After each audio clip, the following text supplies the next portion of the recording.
हमने कहा fresh starting ही थी, तो फर्स्ट चैप्टर में जैसे ही आप जाते हैं कुछ एक चीज़ें बेसिक कंसेप्ट्स मैंने आपसे डिस्कस किए थे। और कौन से बेसिक कंसेप्ट्स डिस्कस किए थे? नंबर 1 हमने डिस्कस किया था फ्रैक्शनल इलेक्ट्रिसिटी। दूसरा आपसे बात की थी what is the electric charge, there types, और फिर चार्ज की कुछ छोटी छोटी प्रॉपर्टीज। और उन्हीं चार्ज की प्रॉपर्टीज के ऊपर एक बार हम दोबारा से हल्का सा रिकैप लेते हैं। और जब इस रिकैप पे जाओगे तो इसके साथ जो अपने पास शीट अवेलेबल है उससे भी हम कुछ क्वेश्चन जो है वो करते हुए जाएंगे। इसमें से ये रहा।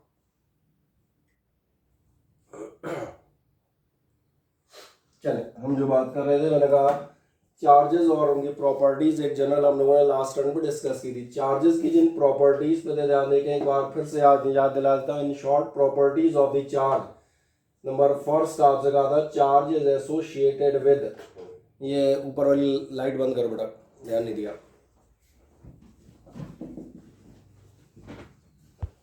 Charge is associated with mass always. Charge is associated with mass always का मीनिंग क्या था? आपसे कहा गया था कि charge is transferred from one surface to the other by means of electrons. और अगर इलेक्ट्रॉन्स के फॉर्म में जा रहा है तो इसका मतलब आपका चार्ज हमेशा क्या हुआ?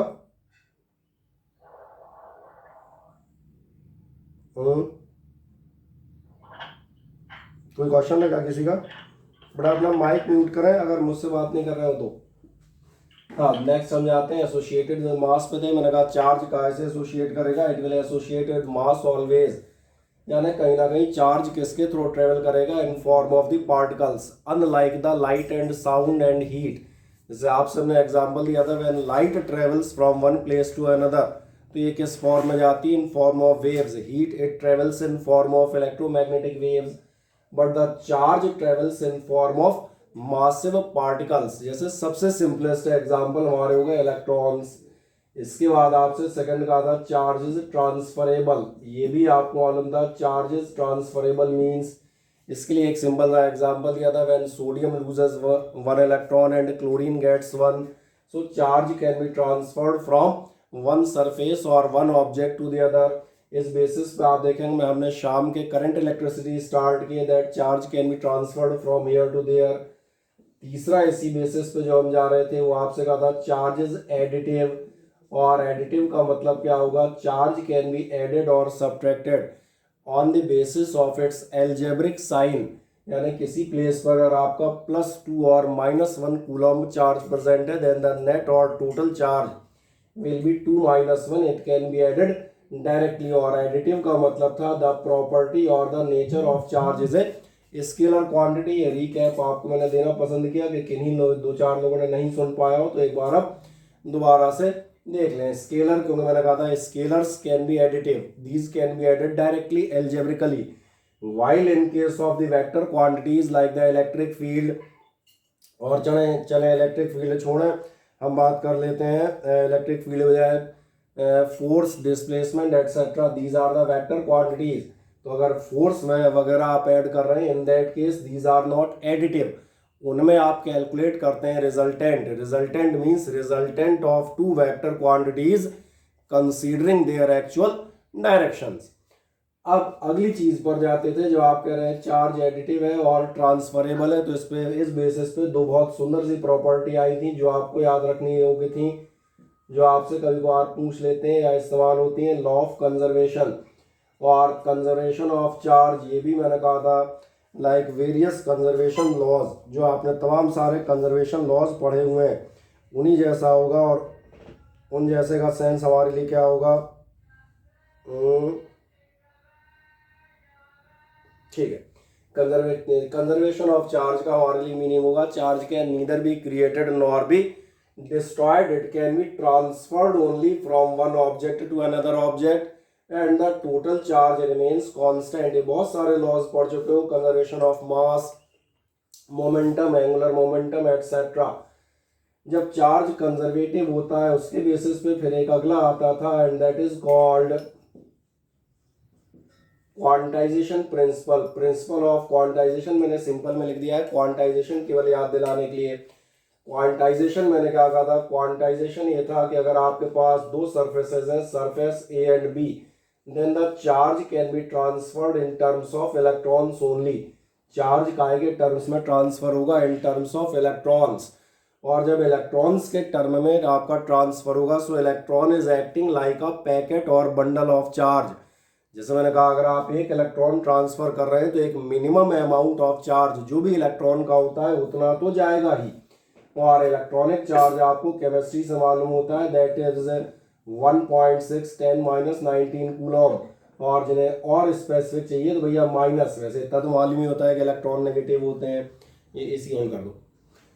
जो मैंने कहा इलेक्ट्रॉन का चार्ज जब मालूम है तो जो आप फ्रॉम ए टू बी आप ट्रांसफर कर रहे हैं charge, then the minimum amount of charge transferred will be 1.6 × 10 - 19 coulomb. इसीलिए आप देखेंगे that is called elementary charge. Elementary मतलब समझ आ रहा होगा बेसिक, शुरुआती, कम से कम इतना तो जाना ही है। और आगे आपसे कहा था व्हेन इलेक्ट्रॉन्स आर ट्रांसफर्ड, ये सारी चीज़ें हम लास्ट टाइम हमने डिस्कस की थी। तो क्या कहा था, क्वांटा वर्ड का मतलब होता था पैकेट और बंडल। और पैकेट या बंडल की आपको खासियत बताई गई थी, these can be transferred in form of integral values also. मैंने आपसे एक सिंपल एग्जांपल दिया था कि आप कोई मिल्क पैकेट या बिस्किट पैकेट खरीदते हैं, इन दैट केस आप 1 2 3 4 5 पैकेट खरीद सकते हैं। That means you can buy 1 2 3 4 और 5 packets. These numbers are integers. लेकिन आप 3.5 पौने 4 या 5.5 या इन इंग्लिश 5.25 और 5.5, these numbers of milk packets cannot be bought. Why? Because packet comes in terms of the integral values only. तो इस basis पे जो आपका हम कहते हैं फॉर्म बनता है वो क्या बनता है आपके लिए, ये बनता है Q इज इक्वल्स टू कितना होना चाहिए, N। N आपको समझ में आता है, N इज इक्वल्स टू क्या होगा, कोई भी इंटीजर 1 2 3 4 जो भी आपने लेना है, जितने इलेक्ट्रॉन्स आप ट्रांसफर कर दें। फर्दर इस प्रिंसिपल पे मैंने ये भी कहा था कि depending on the fact that whether the substance is losing electron और गेनिंग इलेक्ट्रॉन, यहाँ पर आप इस्तेमाल कर सकते हैं साइन। अगर सब्सटेंस आपका इलेक्ट्रॉन लूज कर रहा है तो loser is taken as the positive. Simplest याद रखने का तरीका ही बता दिया था इनके, it is from the chemistry और fundamental science of high school. An formation of NaCl, sodium is losing 1 electron, it is forming positive ion. तो इसलिए याद रहेगा जो इलेक्ट्रॉन लूज करेंगे वो कैसे हो जाएंगे, पॉजिटिवली चार्ज। और chlorine is gaining 1 electron, it is negative ion. तो जो गेन कर रहे हैं, जिन पर एक्सेसिव इलेक्ट्रॉन है, वो कैसे हो जाएंगे, नेगेटिवली चार्ज। तो जनरली ये प्रॉपर्टीज आपको ध्यान आ जाती हैं। अब इस प्रॉपर्टी के बेस पर भी हम कुछ क्वेश्चन देखेंगे। 6th मैंने आप बताया था, चार्ज कई सारी चीजें प्रोड्यूस करता है। अगर मान के चलें चार्ज कैसा है एट रेस्ट, रेस्ट में होने वाला चार्ज आपको बताता है इलेक्ट्रिक फील्ड, चार्ज मूविंग। अगर कोई चार्ज आपका मूव कर रहा है विद वेलोसिटी v तो फिर ये प्रोड्यूस करता है साथ में मैग्नेटिक फील्ड। और इसका भी रीजन बताया था, ये भी हम पीछे पढ़ चुके हैं लास्ट ईयर्स में। Moving charge means the electric current, और 10th में हमारे चैप्टर का नाम ही होता था मैग्नेटिक इफेक्ट ऑफ करंट। इसका मतलब एक मूविंग चार्ज मैग्नेटिक इफेक्ट या magnetic current magnetic field develop करता है। एंड लास्ट मैंने कहा था एक्सेलरेटेड चार्ज। अगर एक्सेलरेटेड चार्ज होगा तो इसके साथ कौन आती हैं, इलेक्ट्रोमैग्नेटिक वेव्स और रेडिएशंस। और इलेक्ट्रोमैग्नेटिक वेव्स और रेडिएशंस का भी प्रूफ आपको दिया था कि आपने कहाँ पढ़ा है last year, hydrogen spectrum in 2nd chapter of the chemistry atomic structure, जहाँ पढ़ते हैं कि इलेक्ट्रॉन एक्साइटेड स्टेट से लोअर ऑर्बिट्स में या ग्राउंड स्टेट की तरफ जंप करते हैं, then the additional amount of energy is liberated और is released in form of electromagnetic radiations और वेव्स। और सबसे स्पेसिफिक हाइड्रोजन के लिए 5 एग्जाम्पल आते हैं, एक नहीं 5 आते हैं, लाइमन, बामर, पाशन, ब्रैकेट और फुंड सीरीज। जहाँ बताते हैं फर्स्ट ऑर्बिट में जंप कर रहे हो अल्ट्रावायलेट रेज निकलेंगी, वो सारी वेव्स हम लाइमन सीरीज में डालेंगे। तो इतना एग्जाम्पल याद दिलाने के लिए पर्याप्त है कि एक्सेलरेटेड चार्ज से आपकी इलेक्ट्रोमैग्नेटिक वेव्स रिलीज होती हैं। बाकी एक और छोटी मोटी प्रॉपर्टी मैंने कहा था वो अब आप शीट से पढ़ सकते हैं। बेसिक सारी प्रॉपर्टीज मैंने आपको बता दी। अब जो अपना क्वेश्चन था ध्यान देखना, वो हम किस पे जा रहे थे। आज के लिए हमारा काम ये था कि आपने एक प्रिंसिपल पढ़ा क्वांटाइजेशन ऑफ चार्ज, जहां आपको मालूम है चार्ज काय के फॉर्म में जाएगा इन पैकेट्स और bundles of energy, and the minimum packet, the minimum bundle, the elementary charge is the electron, where one packet consist 1.6 into 10 raise to power -19 coulomb. अब सवाल बनता है इस बेस पे, बहुत छोटे छोटे हमारे पास न्यूमेरिकल आपके संभव है, उन न्यूमेरिकल्स में से एक आध की मैं चर्चा कर देता हूँ। देखें, मैं शीट अपने इसमें PDF फॉर्म में खोलता हूँ, एक सेकंड में। आपके पास जो शीट मौजूद है उसके आप जाएंगे पेज नंबर 5 पर। अगर हम पेज नंबर 5 पर हैं तो पेज नंबर 5 आपसे कहता है the charge on a conductor is negative 1.6 Coulomb. मैं बात कर रहा हूँ कौन सा पेज नंबर था, पेज नंबर है 5। बढ़िया, आपकी शीट का मैं लिख भी देता हूँ, दैट इज पेज नंबर 5। और हमें क्वेश्चन नंबर 1 पर एक एक करके लेते हैं। क्वेश्चन नंबर फर्स्ट में ले लेता हूँ। क्वेश्चन फर्स्ट कहता है the charge on a conductor is negative 1.6 coulomb. What it want to say, क्या कहना चाह रहा है, charge on a conductor is -1.6 coulomb. और आगे पूछ रहा है how many electrons are in excess on it from its normal state. Normal state से कितने इलेक्ट्रॉन्स एक्सेसिव हैं। पहली बात तो देखें ध्यान से, इस पर नेगेटिव चार्ज है, और नेगेटिव चार्ज का मतलब यहाँ इलेक्ट्रॉन्स एक्सेसिव है, ज़्यादा है, ये यहीं से क्लियर हो जाता है। जहाँ भी मैंने आपको सोडियम क्लोराइड का एग्जाम्पल दिया था, loser is positive, gainer is negative, तो ये तो कन्फर्म है, इलेक्ट्रॉन ज़्यादा है, कितने ज़्यादा है जानना चाहता है। So there is only one relation between the charge and number of electrons. एक ही रिलेशन हमारे पास मौजूद है, हम क्या बताएंगे, as Q is equals to n e, Q है आपका 1.6 और एन आपको निकालना है, जबकि आपको इलेक्ट्रॉनिक चार्ज अब याद होना चाहिए। So it is 1.6 10 - 19 and the final step क्या होगा, final 1.6 cancel, so you are getting n is equals to 10 raise to power 19 electrons. मुझे नहीं लगता इससे सिंपल क्वेश्चन आपको बाद में कभी मिलेंगे, इसलिए इनको ज़रूर कर लें कि मैंने कहा अभी आसान आसान है, कम से कम गिनती बढ़ जाएगी ना, कुछ सवाल हमने किए थे। इसी आपकी शीट का मैं एक सेकंड क्वेश्चन पढ़ता हुआ जाता हूँ। सेकंड क्वेश्चन आपसे कहता है the question number 2 on the same page, it is saying a conductor has a deficit of 5 electrons. Deficiency, deficit माने मालूम है, डिफिसिट मतलब क्या होगा, कमी।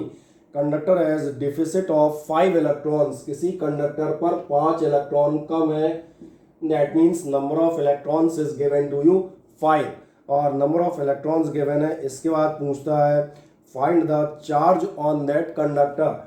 आप इस कंडक्टर पे चार्ज पता लगाएं, कैसे पता लगाओगे, फिर मैंने कहा नंबर ऑफ इलेक्ट्रॉन्स और चार्ज में केवल एक रिलेशन होगा, और वो रिलेशन होगा Q is equals to n e. और मेरा अंदाज है this question should be 1 marks question only and oral question. How much is the n number of electrons is 5, the electronic charge 1.6 into 10 - 19 Coulomb, 16 5 जा 80, इतना सबको मालूम है। सो 8.0 into 10 - 19 कूलॉम। और एक शायद इसमें नेचर भी पूछा होगा या नहीं भी पूछा होगा, तो डिफिशियंसी ऑफ इलेक्ट्रॉन्स है, तो आप क्या बताएंगे, it will be positive charge. ठीक, तो जरा बताएं क्या इतने क्वेश्चन आपको समझ में आते हैं भाई, किसी को कि किसी को नहीं आते। अरे कोई बोला नहीं, किसी को नहीं समझ में आ रहा है।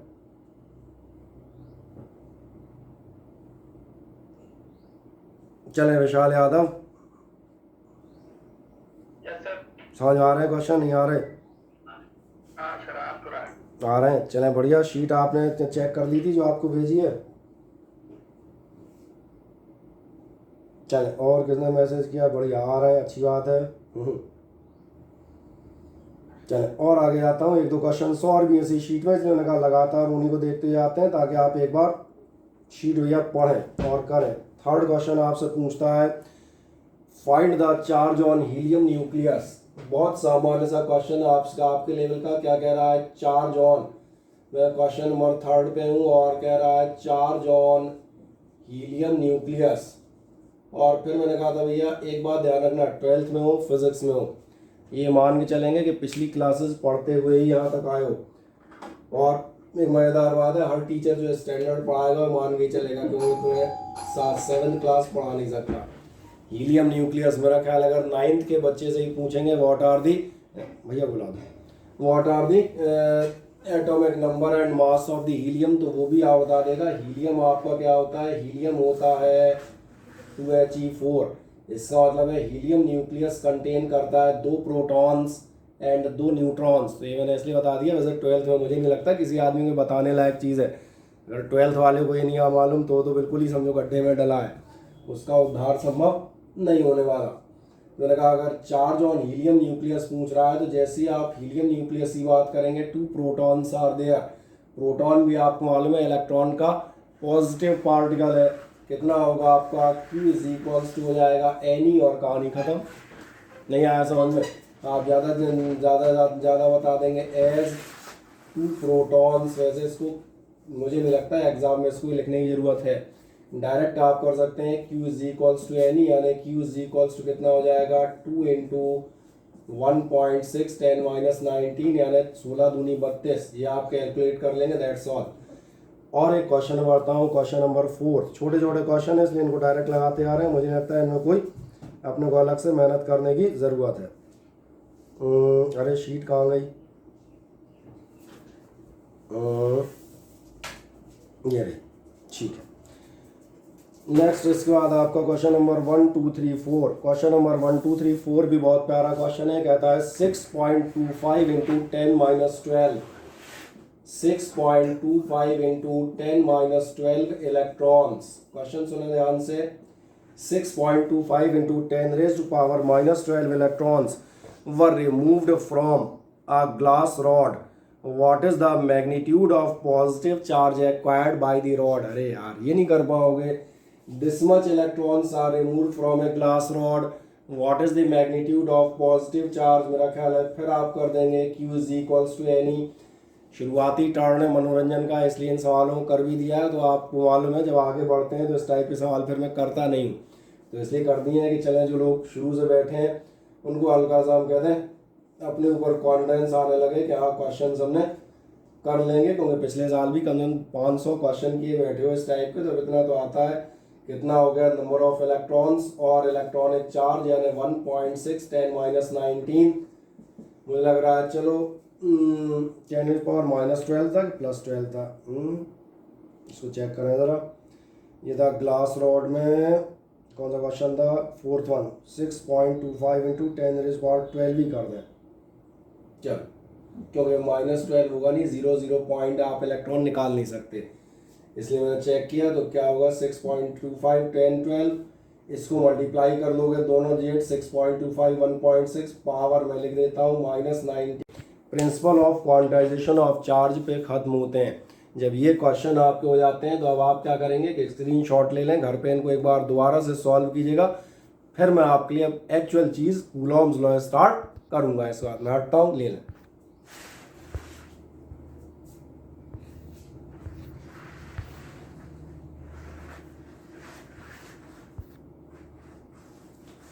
याद देखना कूलॉम चार्ज हमेशा याद रखिएगा। पॉइंट इतना तो नाम से समझ में आ रहा होगा, पॉइंट चार्ज मतलब डायमेंशंस आर नेग्लिजिबल। साइज कैसी होनी चाहिए भैया, पॉइंट चार्ज कह रहा हूँ तो समझ में आ रहा होगा इतना बड़ा पॉइंट चार्ज तो नहीं होगा। पॉइंट चार्ज कितना बड़ा होगा, like a point, that means length breadth height जो भी हो, डायमेंशंस कैसी होनी चाहिए, negligible. But this one is not only one criteria, ये सिंगल क्राइटेरिया नहीं है। फिजिक्स में हम शब्दों को थोड़ा एक्सटेंड करेंगे, केवल डायमेंशंस आपकी नेग्लिजिबल है इससे काम नहीं चलेगा। दूसरी चीज कहा जाता है विच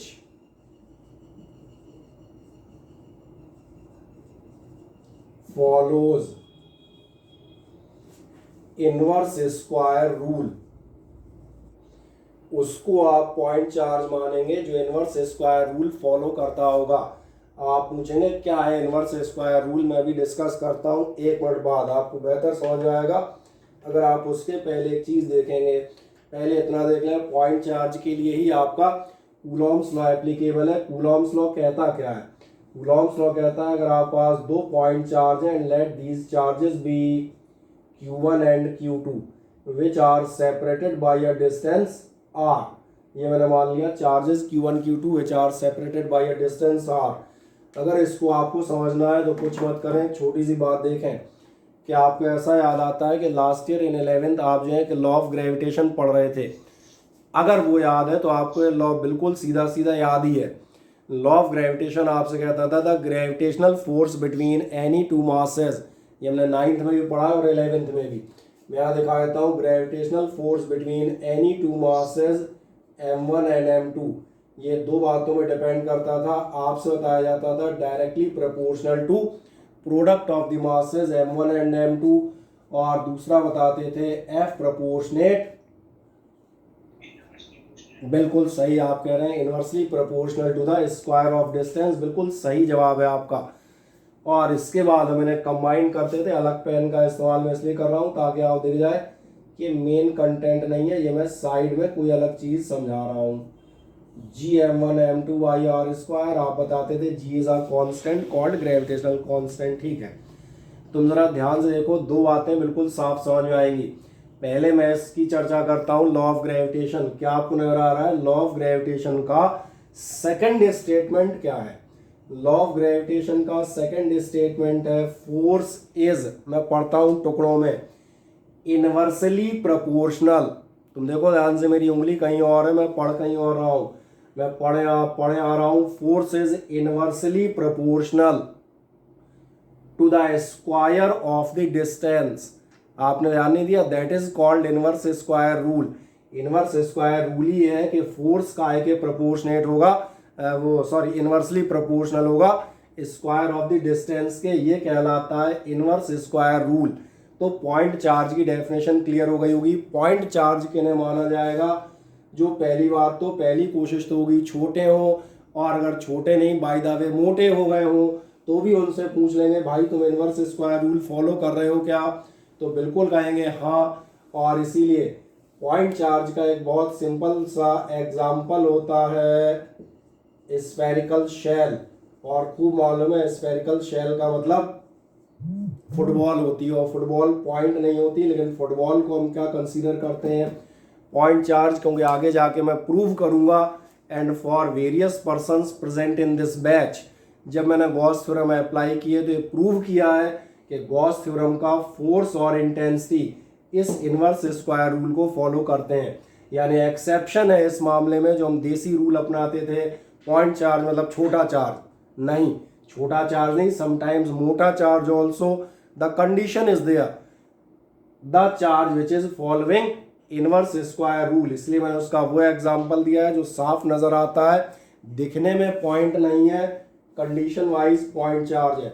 और बस कूलॉम्स लॉ, तो भैया यहाँ से सीधा इस लाल वाली कहानी को उठा के यहाँ रख दो, दैट्स ऑल फॉर द, देखो मीटिंग खत्म तो नहीं हुई, जो आपकी सीधा कहाँ चला जाएगा, हम कहते हैं कूलॉम्स लॉ में। तुमने ध्यान नहीं दिया मैं क्या बताऊंगा, जो यहाँ बता रहा था मैं स्टेटमेंट नंबर बताऊंगा, force is direct the force between two point charges, the magnitude, पूरा पढ़ देता हूँ जो बुक्स में लिखा होता है, the magnitude of electrostatic force of attraction और रिपल्शन। ध्यान रखना attraction repulsion nature of charges पर डिपेंडेंट है।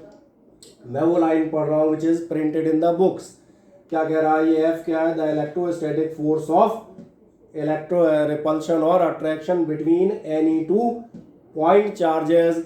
बाकी फिर वहीं आ जाओगे जो लॉ ऑफ ग्रेविटेशन कह रहे थे, is directly proportional to the product of magnitude of charges, equation number first, magnitude के प्रोडक्ट के प्रोपोर्शनेट होगा। Second one, this force is, फिर वही जो इनवर्स स्क्वायर रूल तब से चिल्ला रहे हैं, is inversely proportional to the square of the distance. समझते जाए आराम से, मीटिंग खत्म हो जाए तो चिंता मत कीजिएगा, मैं बोर्ड रब नहीं करूंगा, उसके बाद हम इसका स्क्रीनशॉट लेंगे। अभी मीटिंग खत्म हो जाती है तो उसको देखते रहिएगा, दोबारा कंटिन्यू करेंगे। क्या सेकंड स्टेटमेंट समझ में आ गया? यही इनवर्स स्क्वायर रूल है, force is inversely proportional to the square of the distance. और अगर ये समझ में आता है तो फिर अगली चीज, अरे क्या मैसेज है, ठीक, एफ प्रोपोर्शनेट 1/r², समझ में आ रहा था। अब ध्यान जाएगा, जैसे हमने पिछली बार इन केस ऑफ ग्रेविटेशन किया था, we can combine the two sentences with the help of a constant. तब जी ले रहे थे यूनिवर्सल ग्रेविटेशनल कांस्टेंट, यहाँ हम कुछ और लेंगे और यहाँ हम लेंगे, आप देखेंगे मैं आपसे कहूँगा एफ प्रोपोर्शनेट Q1 Q2/r², और आपको मिल के आएगा F is equals to K Q1 Q2/r²। ये आपका कूलॉम्स लॉ कंप्लीट होता है। अब इस कूलॉम्स लॉ में आता है के समझ में आ रहा होगा, के कांस्टेंट है, पर ये लॉ यहाँ खत्म नहीं होता, ये एक्चुअली लॉ यहाँ से शुरू हो जाता है। ये जो आपका कांस्टेंट के है, इसकी वैल्यू आप देखेंगे दो बातों पर डिपेंड करती है, और उन्हीं कहाँ पर हम थे, हाँ आपसे डिस्कस कर रहा था, उसी को और आगे कंटिन्यू करता हूँ। हम लोग बात कर रहे थे आपका एफ प्रोपोर्शनेट Q1 Q2 होगा, एफ प्रोपोर्शनेट r² होगा, Q1 Q2/r², के Q1 Q2/r², समझ में आ गए थे। अब जाते हैं वैल्यू पे। जब आप जा रहे हैं तो मैंने कहा था इस के की वैल्यू जो है दो बातों में डिपेंड करेगी, और किस बात पे डिपेंड करेगी, तो मैं आपसे कहता हूँ वैल्यू ऑफ के डिपेंड्स ऑन, मैं सिंपल भाषा में बात करता हूँ, के की वैल्यू डिपेंड करती है किस पर डिपेंड करती है, नंबर 1 डिपेंड करती है system of measurement.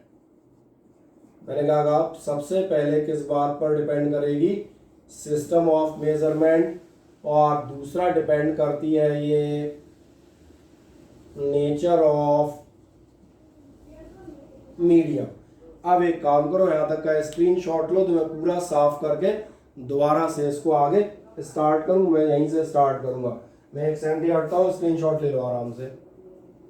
Board clear नहीं है बोर्ड में क्या क्या दिक्कत आ रही बताओ। एक मिनट में क्लियर नहीं है। एक मिनट मैं अपने चेक कर लेता हूँ ना। नहीं मेरे में बढ़िया आ रहा है, कोई दिक्कत नहीं। एक काम करिएगा, जो आदमी इसका स्क्रीनशॉट ले जिसका बेहतर हो, मैं भी ले लूँगा। मैं कैसे लूँगा, ऐसे। चलो मैंने ले लिया, मैं आपके ग्रुप पर डाल दूंगा, कोई समस्या नहीं। मेरे फ़ोन में बढ़िया नज़र आ रहा है, एकदम मज़ेदार सा। ठीक है, कोई दिक्कत नहीं। यार ब्लर है तो बता देना, हम डाल देंगे इसको। बाकी तो फिर क्यों ब्लर आ रहा है, तो तुम्हें पढ़ने में आ रहा था, मैं पढ़ा के आ रहा हूँ, तो बताओ। अरे पढ़ने आ रहा था, फिर कैसे ब्लर हो सकता है, ये कैसी बात हुई। नहीं आप बोल रहे हो ना तो समझ आ रहा है। अच्छा ठीक है। चलो मैं और बड़ा लिखता हूँ, एक काम करता हूँ, है ना। चलो स्क्रीनशॉट मैंने ले लिया, मैं डाल दूंगा, कोई समस्या नहीं, कोई दिक्कत नहीं। कभी कभार क्या है, नेटवर्क की वजह से ब्लर हो जाते हैं किसी के, कोई दिक्कत नहीं।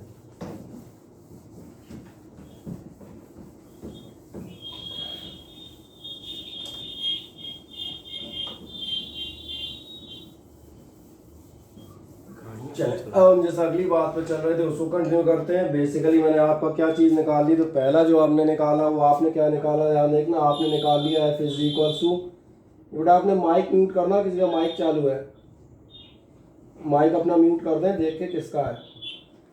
एफ इज इक्वल टू के Q1 Q2/r² निकाला। के अकॉर्डिंग इसकी वैल्यू मैंने बताया दो बातों में डिपेंड करती है, जो भी लास्ट आपने स्क्रीनशॉट पूरा किया वहाँ से, सिस्टम ऑफ मेजरमेंट और नेचर ऑफ मीडियम। सबसे पहले मैं बात करता हूँ सिस्टम ऑफ मेजरमेंट की। ध्यान देखना, अगर आप CGS सिस्टम लिए हुए हैं, कौन से सिस्टम की बात कर रहा हूँ, अगर आप जाते हैं CGS सिस्टम में, तो आपके पास इस के की वैल्यू बहुत प्यारी होती है, और इन CGS सिस्टम आपका के इज इक्वल्स होता है 1। इसने मैंने कहा बहुत प्यारी वैल्यू, लेकिन एक्चुअली अपने वो CGS में वर्क नहीं करना है, हमें चलना है SI सिस्टम में। तो इस SI सिस्टम में के की वैल्यू ली जाती है 1/4 पाई एप्सिलॉन। अब अगली समस्या क्रिएट हो गई यहीं से। पहली समस्या तो सुलझ गई, बोले सिस्टम ऑफ मेजरमेंट पे कैसे डिपेंड करती है, इन CGS the value is different, in SI system the value is different. तो फिर क्वेश्चन अपना ये बना कि आखिरकार जो वैल्यू अलग अलग आ रही है इनमें से, वो तो ठीक था, ये क्या चीज़ घुस गई, तो ये ध्यान देखना, ये अपना दूसरी चीज़ आ गई, नेचर ऑफ मीडियम पर भी डिपेंड करता है। एप्सिलॉन आप देखेंगे, एप्सिलॉन हमारे लिए कहलाता है एब्सोल्यूट इलेक्ट्रिकल फ़ोर्स।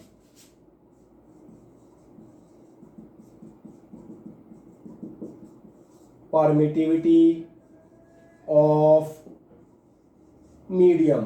क्या बोला मैंने? एप्सिलॉन आर्कली किस नाम से जाना जाता है? ये एप्सिलॉन आर्कली कहलाता है absolute electrical permittivity of the medium. Absolute electrical permittivity से हमारा क्या मीनिंग है? तो ध्यान से देखो, परमिटिविटी, मैं एक सिंपल सा एग्जांपल बताता हूँ इसके अलावा, लेकिन कहीं ना कहीं इससे रिलेट करेगा। आपने ध्यान दिया अपने घर में जो फैन है, कूलर है, इनके जो वायर्स हैं वो आपने काय के लगा रखे हैं? कॉपर वायरिंग लगा रखी है। अच्छा, मेरा पूछना ये है कि अपना कूलर का तार मान के चलो खराब हो जाए और अपन सोचें यार पैसे बचाते हैं, कूलर के तार की जगह नायलॉन की एक रस्सी पड़ी उससे कूलर कनेक्ट कर देते हैं, will it work? Definitely no. क्यों? आपको ऐसा ध्यान जाएगा, आप यही कहेंगे ना, आपका आंसर ये होगा कि जो हम वायरिंग यूज कर रहे हैं, copper is a good conductor of electricity, nylon is not. क्या आपने ध्यान नहीं दिया? Copper permits the electric effect to pass through it.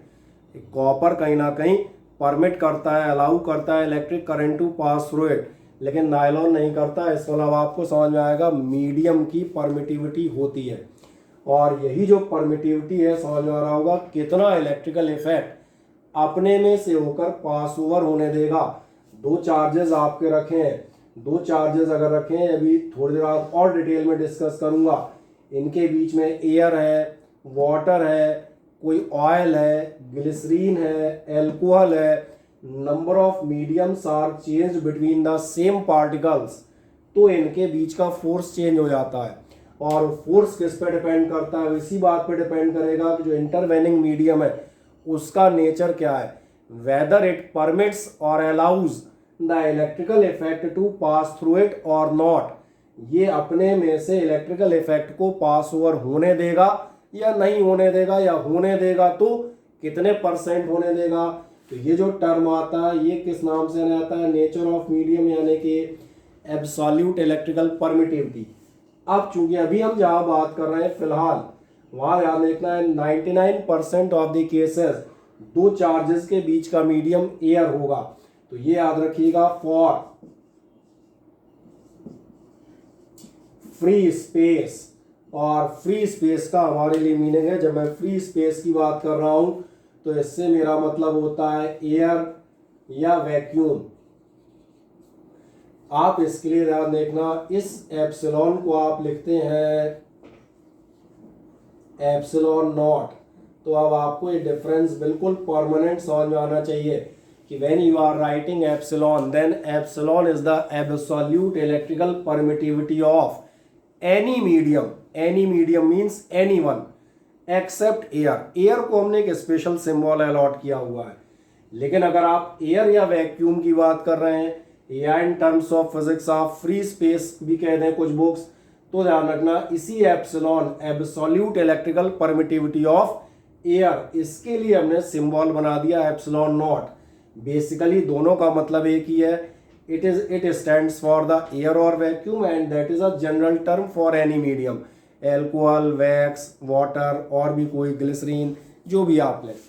और एक इंटरेस्टिंग बात आप याद रखेंगे, जब इस एयर या वैक्यूम को मैं कह रहा हूँ अलग से प्रोवाइड किया है साइन, क्योंकि 99.99% केसेस में हमें इसी को डील करना है, तो क्यों ना हम एक छोटा सा काम करें, तमाम सारे मीडियम छोड़ो, कम से कम जिसका 99% यूज है उसकी वो परमिटिविटी तो याद कर लो। तो इस परमिटिविटी की वैल्यू याद रखिएगा, ये होती है 8.854 इंटू 10⁻⁻12, और इस -12 के बाद होती है क्यों यूनिट, चलो यहाँ लिख देता हूँ, कूलॉम स्क्वायर पर Newton metre square.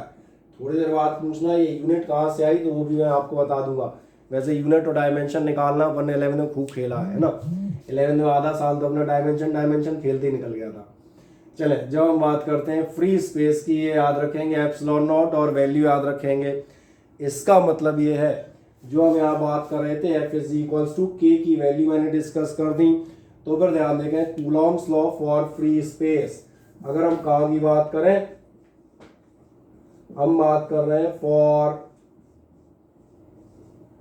Free space. जब आप F इज इक्वल्स टू निकालेंगे तो इसमें आप रख दें वैल्यू रखोगे तो F इज इक्वल्स टू के का मतलब 1/4 पाई एप्सिलॉन ये बता ही चुके, ये भी बता दिया। फ्री स्पेस के लिए एप्सिलॉन के बजाय आप ले लेंगे epsilon naught. So for free space आपका एफ इज इक्वल्स टू होगा 1/4 pi epsilon naught Q1 Q2 by are square, and that's the derivation for Coulomb's law. और ध्यान से देखना, अगर आप न्यूमेरिकल भी करेंगे तो एक मज़ेदार बात है, पाई की वैल्यू आपको मालूम है 3.14, एप्सिलॉन नॉट की वैल्यू मैंने आपको बता दी 8.854 10-12 कूलॉम स्क्वायर पर न्यूटन मीटर स्क्वायर। अगर इतना हमें समझ में आ जाता है तो अगर हम इन वैल्यूज़ को कैलकुलेटर में रख लें, क्योंकि डिवाइड और इंटू करना आपके बस की बात है नहीं, तो आप कम से कम इतना तो निकाल ही सकते हैं। ये वैल्यू आएगी, एक सिंपल सी वैल्यू, थोड़ा नीचे लिखता हूँ ना ताकि उधर टकराए नहीं। एफ इज इक्वल्स टू आपका आएगा 9 × 10⁻⁹। सिंपलेस्ट वैल्यू ये याद रखी जाती है 9 10 9।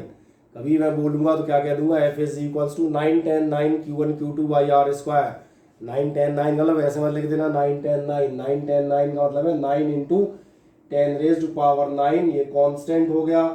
साथ में आपके हो गए Q1 Q2 by are square. और इस तरह से हमने कूलॉम्स लॉ का एक मेजर पार्ट यहाँ पर ख़त्म किया। अभी इसमें ध्यान रखना ख़त्म नहीं हुआ है, वेक्टर फॉर्म और ये सब भी रहेंगे, लेकिन कम से कम इतना समझ में आ रहा होगा कि एक सफलता हमने यहाँ पर अचीव कर ली। अब इस लॉ का एक और महान यूज है हमारे लिए।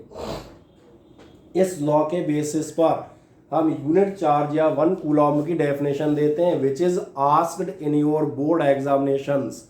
आपके बोर्ड एग्जामिनेशन में कई बार कूलॉम्स लॉ के साथ आया है, व्हाट इज द डेफिनेशन या डिफाइन यूनिट चार्ज या 1 कूलॉम। तो हम यहाँ पर लिखते हैं यूनिट चार्ज,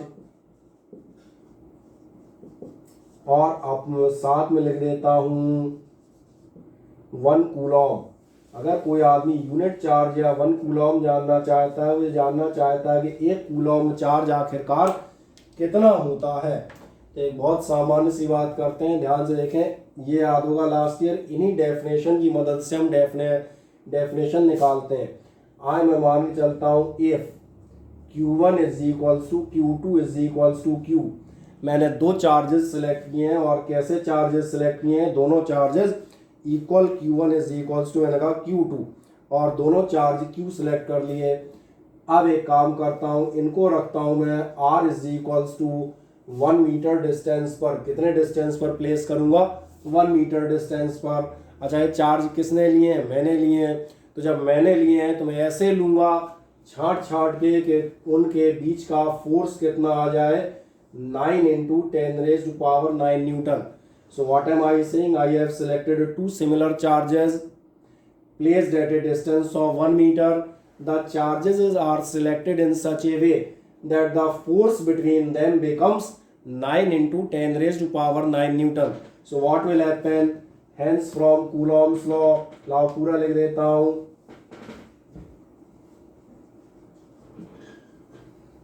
कूलॉम्स लॉ पे आप जाएंगे तो कूलॉम्स लॉ आपके लिए क्या कहेगा, रख दें वैल्यू एफ मैंने मान रखा है 9 × 10⁻⁹ इज इक्वल्स टू, यही यहाँ रख दो 1/4 पाई एप्सिलॉन नॉट। इसकी वैल्यू भी 9 × 10⁻⁹, Q1 Q2 दोनों सेम है, so that will become Q square upon R square, यानी कि 1 स्क्वायर। क्या मिलेगा, ध्यान जा रहा है, 9 10 9 कैंसिल आउट हो जाएंगे, एंड यू आर गेटिंग, क्या मिल रहा है अपने को मिल रहा है Q is equals to ±1।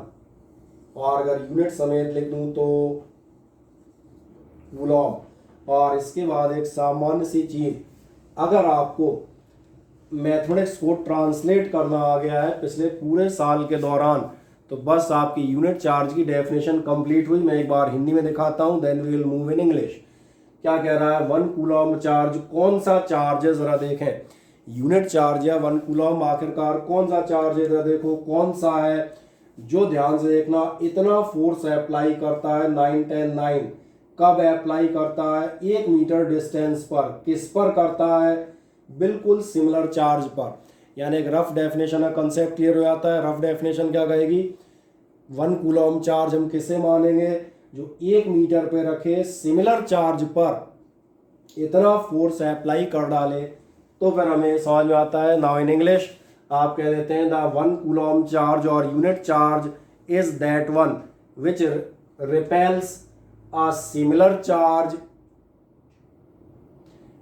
placed in air or vacuum at a distance of 1 meter with a force of 9 Newton. और आप सेंटेंस को उल्टा पुल्टा भी कर सकते हैं। उल्टा पुल्टा मतलब ऐसा नहीं कि डिस्टेंस 9 बोल दो, मेरा मतलब है ऑर्डर। यूनिट चार्ज और 1 Coulomb charge is that one which repels a similar charge with a force of 9 Newton if placed in free space at a distance of 1 metre. तो ये डेफिनेशन केवल मुझे सुना के काम चल जाएगा, आपकी शीट में आपकी हर बुक में लिखी हुई है। अब आप इसको आराम से नोट करने का काम आप कर सकते हैं। तो ये कूलॉम्स लॉ के एक जनरल फॉर्मेट हमारे पास आ जाते हैं। अब इसमें हमारी एक चीज और बच रही थी, वो आपकी कौन सी चीज बची थी? जो हमने यहाँ लिया था एप्सिलॉन और एप्सिलॉन नॉट। एप्सिलॉन और एप्सिलॉन नॉट से रिलेटेड एक चीज और बताते हैं और ये आपके लिए कहलाती है, ठीक है, मैंने इलेक्ट्रिकल वर्ड छोड़ दिया यहाँ लिखते समय, शॉर्ट में लिख दिया। हम काय की बात करेंगे? रिलेटिव परमिटिविटी की। Now the question is what is relative permittivity. जो आप रिलेटिव परमिटिविटी पर जाते हैं तो मैं याद दिलाता हूँ, लास्ट ईयर हम जो फ्लूइड्स का टॉपिक पढ़ रहे थे, Archimedes principal, flotation, law of flotation, ये सारी चीज़ें हमने पढ़ी थी। वहाँ आपको एक चीज़ आती थी रिलेटिव डेंसिटी। रिलेटिव डेंसिटी का कंसेप्ट क्यों आया था ये भी हमने एक्सप्लेन किया था। मैंने आपसे कहा था किसी भी चीज़ की डेंसिटी होती है, then there is a substance, universal substance water. और अगर आप किसी भी चीज़ का वाटर की डेंसिटी से कंपैरिजन करते हैं, the ratio of densities of water and substance, तो ये रिलेटिव डेंसिटी कहलाता था। क्यों कहलाता था? तो उस समय डिस्कस करते थे। इसका यूज़ ये था कि जब हम लोग शिप्स, बोट्स और इस टाइप की चीज़ें एंशियंट टाइम में आदि बनाता था, तो ध्यान दिया होगा ट्रांसपोर्टेशन का मेजर मीडियम वाटर ट्रांसपोर्ट था। तो कहीं ना कहीं उसे ऐसी चीज़ें चाहिए थी जो पानी में तैर सकें। तो कौन तैर गया, कौन डूब गया, that depends on the term relative density. ऐसे ध्यान देखना, यहाँ पर एक आएगा रिलेटिव परमिटिविटी। रिलेटिव परमिटिविटी क्यों? क्योंकि मैंने यहाँ कहा था एयर की परमिटिविटी इतनी है, बाकी किसी और की परमिटिविटी कुछ और होगी। इसको हम चाहे तो एक रेशियो के फॉर्म में भी बता सकते हैं। हम ये बता सकते हैं कि इस मीडियम की परमिटिविटी एयर से 4 गुना ज़्यादा है और इस मीडियम की परमिटिविटी एयर से 4 गुना कम है। अगर आप ये कंपैरिजन करते हैं, then there is a term which is called relative electrical permittivity. तो पहले मैं ये दिखाता हूँ रिलेटिव इलेक्ट्रिकल परमिटिविटी क्या होती है, आप ध्यान से देखेंगे। It is written by epsilon R. Epsilon are is equals to होता है एप्सिलॉन अपॉन एप्सिलॉन नॉट। यानी जब आप डिफाइन करेंगे तो आप क्या डेफिनेशन देते हैं? Relative electrical permittivity of a medium is defined as the absolute, एब माने समझ में आ जाएगा, इलेक्ट माने समझ में आ जाएगा, electrical permittivity of medium to the absolute electrical permittivity, short में लिख रहा हूं, ऑफ फ्री स्पेस। यानी बहुत ध्यान से देखें 1 सेकंड में, क्योंकि यहाँ से 10 सेकंड का विराम लेंगे स्क्रीनशॉट के लिए। पहले यहाँ देख लें, ये आपसे कहता है epsilon are is equals to epsilon upon epsilon not, that is the definition. तो in terms of the language ये क्या होगा? इन टर्म्स ऑफ लैंग्वेज ये हो जाएगा, और बड़ा लिख देता हूं ताकि किसी वैसे स्क्रीनशॉट में आ जाएंगे, और मीडियम साफ साफ लिख देते हैं। ये low medium, large size medium electrical absolute, बस इतना बहुत है यार। चलो, क्या आपने डेफिनेशन दी? Absolute electrical permittivity of medium to the absolute electrical permittivity of free space. यानी ध्यान से देखो, एक कंपैरिजन कर रहा है, रेशियो क्या बता रहा है कि मीडियम की परमिटिविटी एयर से ज़्यादा है या कम। तो क्या ये कहानी समझ में आती है कि स्क्रीनशॉट आप लें, और चलो आपके लिए मैं भी ले लेता हूँ, मैं शेयर कर दूंगा, ले लें आराम से, मैं एक से हटता हूँ।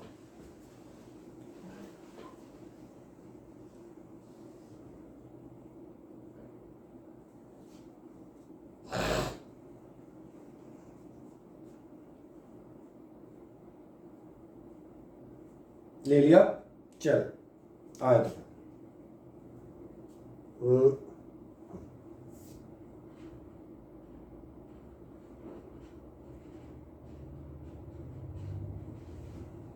अरे मेरी तो स्क्रीन ही गायब हो गई। आप ठीक है, चलें जो हम नेक्स्ट चीज के आपसे बात कर रहे थे, जो आपने इतना कर लिया तो अब लास्ट चलते हैं जो असली चीज थी हमारे पास, और उसके बाद आगे जाएंगे। कितना टाइम हो गया? 25 मिनट हो गए अपने को, ठीक है कोई दिक्कत नहीं। चलें अभी इतना मिटा देता हूँ, इतना नीचे का हिस्सा लिखा रहने देता हूँ, इसको दोबारा मैं एक बार हल्का सा रेफरेंस ले लेता हूँ। आपने क्या कहा, रिलेटिव इलेक्ट्रिकल परमिटिविटी आपकी क्या कहलाती है, एप्सिलॉन अपॉन एप्सिलॉन नॉट, ये समझ में आ जाता है। अब इसमें एक दूसरी बात करते हैं, ये जो आपकी रिलेटिव इलेक्ट्रिकल परमिटिविटी है ये एक नाम से और जानी जाती है, और ये जानी जाती है, ध्यान देखना, it is called dielectric constant of the medium. इसी का एक दूसरा नाम क्या है, डाइलेक्ट्रिक कांस्टेंट ऑफ मीडियम। इसलिए ध्यान देखना, एक बहुत सिंपल सी बात करते हैं, डाइलेक्ट्रिक कांस्टेंट या उसी को आप क्या कहते हैं, एप्सिलॉन आर, ये आपका क्या होता है, ध्यान जा रहा है, डाइलेक्ट्रिक कांस्टेंट, या चाहे तो relative electrical permittivity, same is the name. यही आपके लिए क्या होगा, एप्सिलॉन अपॉन, तो ये कंप्लीट रिलेशन हो जाता है। जो हम आगे कहा था रेफरेंस के लिए मैंने उसको लिख के अगला नाम बताया, या आप कह सकते हैं, ध्यान देखेंगे, या समटाइम्स हम इसको ऐसे ही लिखते हैं, एप्सिलॉन इज इक्वल्स टू कितना हो जाएगा, एप्सिलॉन नॉट एप्सिलॉन आर। ठीक है, तो समझ में आ रहा होगा, 12th में यार क्रॉस मल्टीप्लाई करके निकाल सकते हैं। या कोई और समझदार है तो क्या लिख देगा, epsilon is equals to epsilon naught K, क्योंकि ये मालूम है एप्सिलॉन आर ही क्या कहलाता है, दैट इज नोन एज के, यानी डाइलेक्ट्रिक कांस्टेंट। अब इसका फर्क क्या पड़ेगा, उस इफेक्ट को देखें, एक बहुत अच्छा इफेक्ट जो अब यहाँ से लेके कैपेसिटेंस तक यानी महीने भर तक हर बार जगह जगह घुसता रहेगा। इस डाइलेक्ट्रिक कांस्टेंट के मैं इफेक्ट की बात कर रहा हूँ, ध्यान से देखें। जब मैं बात कर रहा था फोर्स की, और ध्यान रखना अभी मैं लिखता हूँ फोर्स किसमें मैं ले रहा हूँ, फ्री स्पेस में। अगर आप दो चार्जेस के बीच का फोर्स कहाँ ले रहे हैं, इन फ्री स्पेस, तो फ्री स्पेस में ये फोर्स कितना होगा आपको मालूम है, 1/4 पाई एप्सिलॉन। फ्री स्पेस कह रहे हो इसलिए बड़ा सा गुना लगाया है, that is the permittivity of free space. बाकी क्या होगा, Q1 Q2 by are square, ये मैंने माना इक्वेशन नंबर 1। और आप क्या बताएंगे, फोर्स बिटवीन सेम चार्जेस, वही चार्जेस ले रहा हूं, वही डिस्टेंस लूंगा, केवल एक काम करूंगा, same charges in a medium. अब की बार हवा नहीं रखूंगा, उन दोनों के बीच में कोई ना कोई मीडियम डाल दूंगा, मान चले एयर डाल देंगे, और सॉरी एयर नहीं, ग्लिसरीन डाल देंगे, वैक्स डाल देंगे, माइका डाल देंगे, कुछ भी डाल दें। फ्री स्पेस में ये फोर्स था। अब मैंने कहा फोर्स बिटवीन सेम चार्जेस ना मीडियम। अभी मैं लेता हूं, यहां पर मैंने लिख दिया एफ मीडियम। अगर एफ मीडियम लेंगे तो क्या आएगा, 1/4 पाई एप्सिलॉन, और एप्सिलॉन के साथ आएगा, ध्यान देखना, Q1 Q2 by are square. इसलिए बहुत ध्यान देखिएगा, दो अच्छे रिलेशन आपके पास निकल के आएंगे जिनका हम इस्तेमाल करेंगे कई बार। अगर मैं ऐसा लिखता हूं, एफ मीडियम हमारा कितना होगा, 1/4 पाई एप्सिलॉन, क्योंकि आपसे ये मैं कह ही चुका था, epsilon not is the absolute electrical permittivity of free space, that means air और vacuum, but epsilon is the electrical permittivity of any other medium. अब देखें जरा, एप्सिलॉन की वैल्यू नजर आ रही है, एप्सिलॉन चाहे तो एप्सिलॉन आर के फॉर्म में लिख दें, चाहे आप के फॉर्म में लिख दें, मैं के फॉर्म में लिख देता हूं कन्वीनियंस के लिए। आप एप्सिलॉन आर के फॉर्म में भी लिख सकते हैं कई क्वेश्चंस में या कहीं और। इसका मतलब ध्यान देखना, F medium can be written as, F medium आपका कितना होगा, 1/4 पाई एप्सिलॉन। एप्सिलॉन बोले तो एप्सिलॉन नॉट के और dot Q1 Q2 by are square. और अगर आप थोड़ा सा देख पाने सक्षम है तो बहुत ध्यान से देखें, 1/4πε0।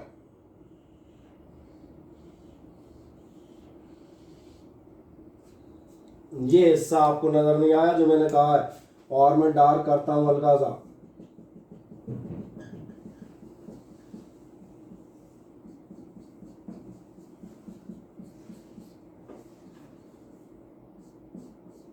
देखें ये आपका फ्री स्पेस का फोर्स लिखा है 4πε0 Q1 Q2 by are square. इसका मतलब अगर आप इस वैल्यू को सब्स्टिट्यूट करेंगे, कहाँ से वैल्यू सब्स्टिट्यूट कर रहा हूँ, फ्रॉम 1 से करोगे तो आपको मिलेगा F medium is equals to होता है F एयर, और F एयर कह दो चाहे फ्री स्पेस कह दो, कोई दिक्कत नहीं, ठीक है ना, वो तो बता ही चुके हैं। ये लाल वाला पार्ट F एयर हो गया, और अपॉन में दिख रहा होगा K। तो ये याद रखेंगे, किसी भी मीडियम में आपका फोर्स एयर के कंपैरिजन में K टाइम्स डिवाइड हो जाता है। फॉर एग्जांपल मान के चलें किसी मीडियम का डाइलेक्ट्रिक कांस्टेंट 2 है, फॉर एन एग्जांपल, अगर एयर में फोर्स 100 न्यूटन है और आपने वो मीडियम भर दिया दोनों में, तो फोर्स कितना हो जाएगा, F एयर अपॉन K, यानी F एयर अपॉन 2, यानी 100 का आधा 50। तो ये रिलेशन याद रखिएगा, F मीडियम आपका हमेशा कितना होगा, F एयर अपॉन K होगा। तो ये आपको एक रिलेशन याद रखना है। अब इस बेसिस पे एक छोटा सा सवाल ले लेता हूँ। ये चेक करो जरा क्या टाइम हो रहा है, 10:13। मतलब अपन ने टाइम कितना ले लिया, 1 सवा घंटा।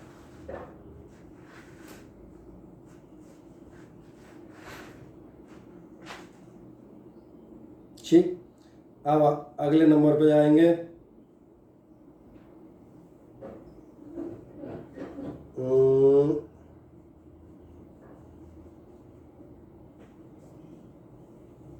अरे मिल नहीं रहा यार मुझे इसका, इलेक्ट्रिक चार्ज वाली शीट थी ना कहीं, ये रही।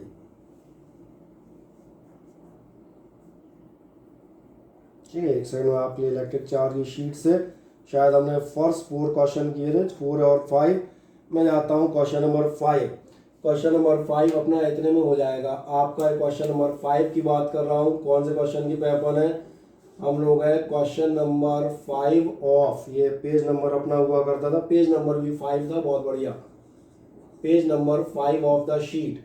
क्वेश्चन नंबर 5 आपसे कहता है the dielectric constant of glass is 7.0। Dielectric constant of glass, की ऑफ ग्लास आपसे कह रहा है 7.0, और आगे जानना चाह रहा है what is the absolute permittivity of glass. Glass की एब्सोल्यूट परमिटिविटी कितनी होगी, कहाँ से निकल जाएगा, ये आ गया। चाहे इसको इस्तेमाल कर लें, चाहे डायरेक्ट इसको इस्तेमाल कर लें, मैं डायरेक्ट इसको इस्तेमाल कर लूँ, मैं आपसे क्या कह दूंगा, as epsilon is equals to कितना होता है, एप्सिलॉन नॉट के।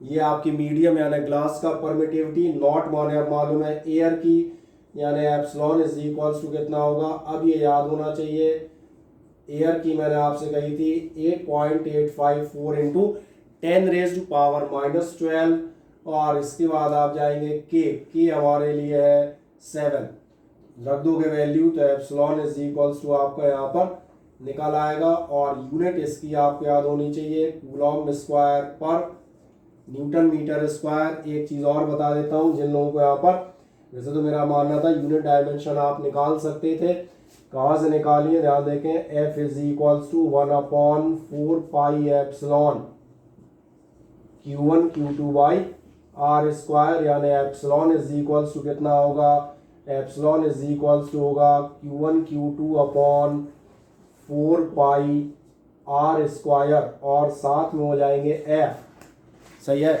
और अगर ऐसा है तो फिर देखो ध्यान से, न्यूटन आपकी यूनिट निकल आएगी, चार्ज कितना हो जाएगा, एक लाइन में यूनिट लिख देता हूँ, चार्ज हो गया कूलॉम स्क्वायर, आर दिख रहा होगा, एफ दिख रहा होगा, फोर्स न्यूटन, और ये अब डायमेंशन आप सेल्फ निकाल सकते हो, डायमेंशन निकालना भैया 12th में आना चाहिए। AT is the Coulomb, A square T square, Newton MLT -2, चलो लिख देता हूँ। अगर डायमेंशंस पे जाओगे, डायमेंशंस क्या होंगी, A square T square upon Newton यानी कि MLT -2 और इंटू मीटर स्क्वायर यानी कि L स्क्वायर, तो आप सॉल्व कर सकते हैं। तो अभी हम जिस क्वेश्चन पे थे वो आपको समझ में आता है कि के ग्लास इज इक्वल्स टू, अब इस बेसिस पे जो आपके पास शीट है उसमें से आप तमाम सारे क्वेश्चंस कर सकते हैं। जैसे मैं एक सिंपल सा क्वेश्चन केवल पढ़ देता हूँ। यह है क्वेश्चन नंबर 6। ये कह रहा है the charges on two identical metallic balls are 40 and -10 microcoulomb. दो बॉल्स पर, क्वेश्चन नंबर में बात कर रहा हूँ 6, दो बॉल्स पर आपके चार्ज है 40 माइक्रोकूलॉम। और 12th वाले को अब ये मालूम होना है कि माइक्रोकूलॉम मतलब 10 - 6। ऐसे आपका दूसरा चार्ज है -10 इंटू 10 - 6 कूलॉम, -10 माइक्रोकूलॉम। आपसे कह रहा है question number 6 are separated by 2 metre. कितना डिस्टेंस दे रहा है? R is equals to 2.0 metre. मुझे नहीं लगता है सवाल आप नहीं कर सकते यार। ये कह रहा है how much and what nature force will be there. क्या फोर्स लगेगा और क्या नेचर होगा। पिद्दी सा सवाल है, क्या करोगे? F is equals to 9 into 10, सही है, वही कूलॉम्स लॉ लगा दो। Q1 Q2 मतलब 40 इंटू 10 - 6 इंटू 10 इंटू 10 - 6 अपॉन, दिख रहा होगा 9 10 9, Q1 Q2 R square, direct कर देता हूँ 4, कैलकुलेशन कर लेना यार। तो ये मेरा ख्याल है अब आपके पास ये होमवर्क हो गया। आपके पास जो शीट मौजूद है उस शीट में आप जो है कितने क्वेश्चंस हैं? 20। तो 20 तो आप नहीं कर पाएंगे। 6 क्वेश्चन मैंने कर दिए हैं, 3-4 कम से कम इसके बाद क्या आप करके रखिएगा। बेटा ये माइक म्यूट करें, माइक म्यूट करें प्लीज़ अपना। जो मैंने कहा 6 क्वेश्चंस मैंने आपके सॉल्व कर दिए हैं, कम से कम 3-4 इसके बाद के लगा के रखिएगा। 3-4-5 क्वेश्चन जो टफ टाइप के हैं वो मैं अगले टर्न पे आपके एक बार यहाँ सॉल्व करके कर दूंगा। तो लगभग कूलॉम्स लॉ का टॉपिक हम अगले टर्न पे एंड कर लेंगे। तो मेरा अंदाज़ है आपको आज की क्लास समझ में आई होगी। कोशिश करेंगे इसका भी वीडियो आपके लिए अपलोड कर देंगे। स्क्रीन ब्लर सरीकी प्रॉब्लम्स किसी को हो, लास्ट काम इसका भी एक स्क्रीनशॉट मुझे लेना था, तो चलो मैं भी ले दूँ ताकि इनको भी आपके लिए वो किया जा सके। एक हम ले लेते हैं, एक आप ले लें, ठीक। चलें यहीं अपन लोग इस क्लास को जनरली विराम देंगे। और कोई अगर डाउट हो तो आप मुझे पर्सनली व्हाट्सएप पे पूछ लीजिएगा, ठीक है। चलें, ओके।